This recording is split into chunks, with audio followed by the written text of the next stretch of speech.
Option 3. Let states govern themselves. Dissolve the Confederation. The states are sovereign and should govern themselves. This option says it's unnatural for such a far-flung and diverse people to unite as one nation.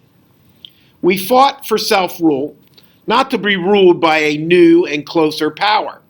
We rejected being ruled by a government thousands of miles away, so why should we submit to one hundreds of miles away? As General Washington observed, the states are bound together by a rope of sand.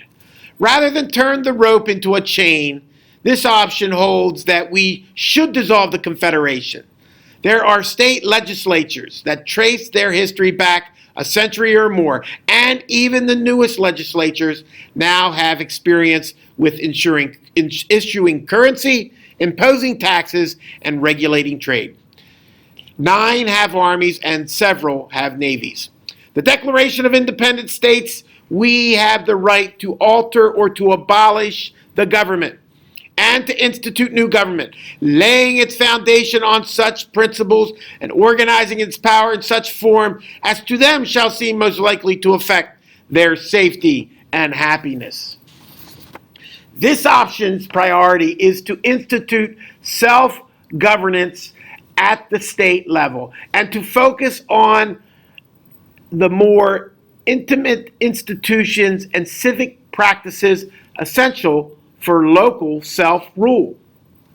This option suggests that states boycott the meeting planned in Philadelphia. Even Patrick Henry, the great patriot of the American Revolution, has refused to participate. While publicly he said the absence is because his personal affairs need attention, he has privately acknowledged it is because, in his words, I smell a rat.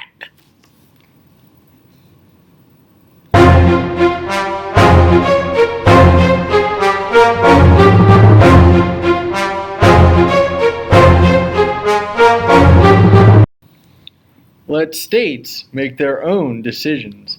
The gentlemen elected to national office do not always represent the interests of common farmers.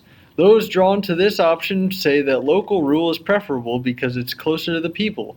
Smaller societies are less likely to be corrupted because those who live and work with local leaders are better able to evaluate the quality of their characters.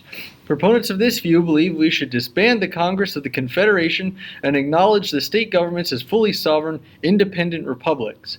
The states still face potential military threats from Indians, the Barbary pirates, and European intruders.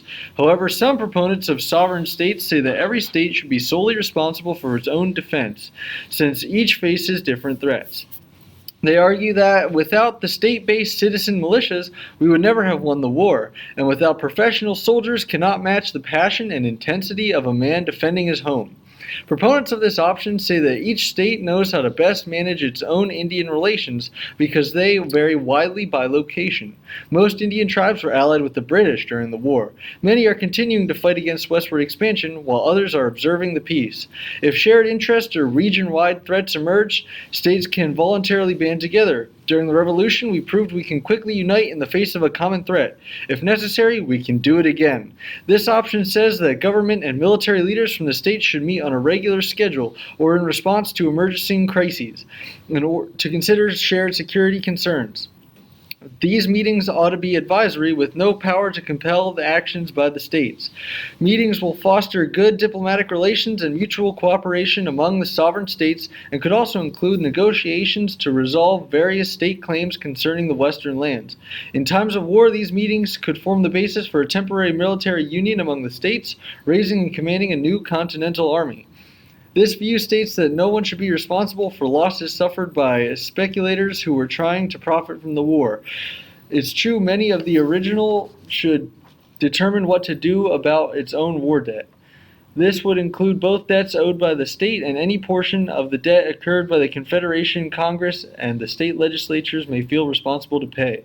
States that want to maintain good relations with a particular creditor or nation may work out repayment plan but those not wanting to reward the speculators may choose to default.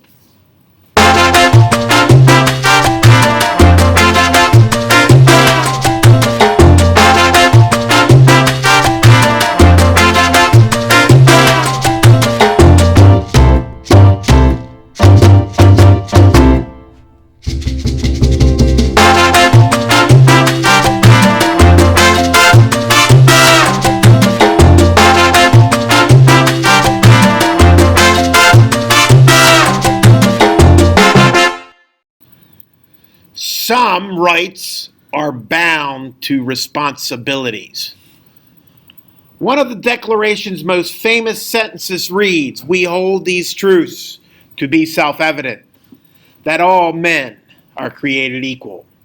If these truths are indeed self-evident, say proponents of this option, then we do not need a national constitution to create them. Natural law already does so. If states do not agree that the law of nature is sufficient to ensure these rights, they can establish their own Bill of Rights at the local level or maintain previously established statements of rights. According to this view, in addition of natural rights, there are citizenship rights. These may or may not include such things as voting, having a separate legal identity, owning property, and speaking in public. This option holds that these kinds of rights should only be given to those who can use them wisely. In this view, those who are capable of making wise judgments and assuming more responsibility should have more rights. Men who have achieved financial independence are one example. In contrast, many, but not all, think women are far less capable and wish to continue the long-established doctrine of converture. This doctrine holds that a wife does not have a separate legal identity, but relies upon her husband's protection and authority. Without her own legal identity, while she may be a citizen, many of her rights associated with citizenship are not available. But there are exceptions. An especially capable woman may find herself in a situation where she needs to make independent decisions. In such cases, obtaining some of these citizenship rights could be beneficial for her and her family. Also, and more generally, granting these privileges can vary by region. Some northern states have granted free Africans voting rights that are unimaginable in many southern states. Therefore, the right of individuals and the status of citizenship should be determined by people who know each other and understand the particular local circumstances.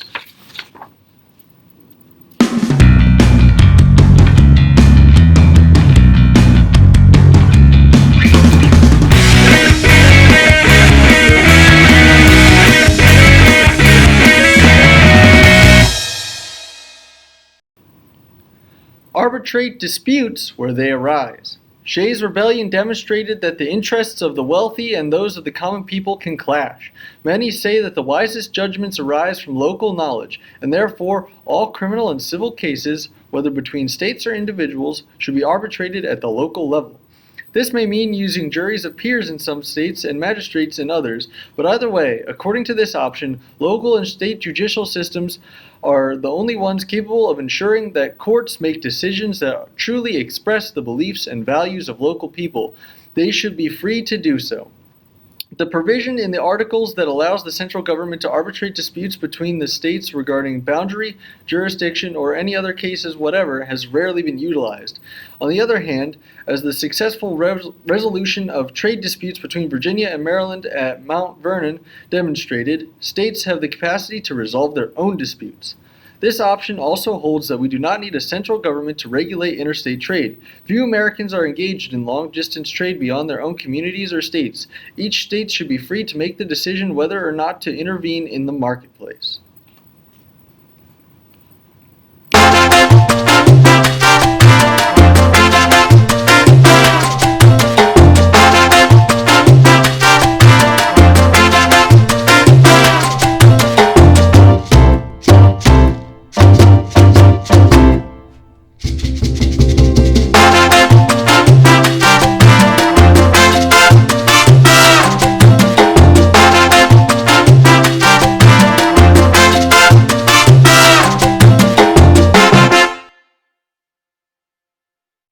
What we could do. Here is a summary of what this option holds ought to be done if we choose to rely on local rule. Number 1. Disband the Congress of the Confederation. Number 2. Each state responsible for its own defense, raising armies or navies as needed. States can meet to discuss shared security concerns. Number 3.